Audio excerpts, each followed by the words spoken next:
জানিস তো, তুই আমার জীবনের একটা সেই অভ্যাস হয়ে দাঁড়িয়েছিস যেই অভ্যাসটাকে আমি ইচ্ছে করেই বদলাতে চাই না। হ্যাঁ, বদলাতে চাই না এই কারণেই, কারণ তোর দেওয়া সমস্ত অভ্যাস, তোর দেওয়া সমস্ত স্মৃতিগুলো আমি মনের কোটরে একান্ত করে রাখতে চাই। কারণ আমি তোকে ভুলতে চাই না। ভুলতে চাওয়ার মনোভাবটাও আসে না আমার মনে, কারণ তোকে আমি আমার একান্ত আপন বলে মনে করি।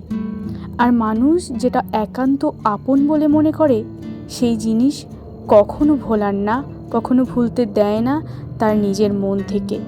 হ্যাঁ, তুই আমার একান্ত ব্যক্তিগত, একান্ত আপন হয়ে গেছিস আরও কিছুদিন ধরে। আরও আসছে দিনে আশা করি আরও বেশি করে একান্ত আপন হয়ে যাবি তুই। হ্যাঁ, তুই দূর থেকেই ভালো থাক, আমি এটাই চাই তোর কাছে, আর কিছু চাওয়ার নেই রে।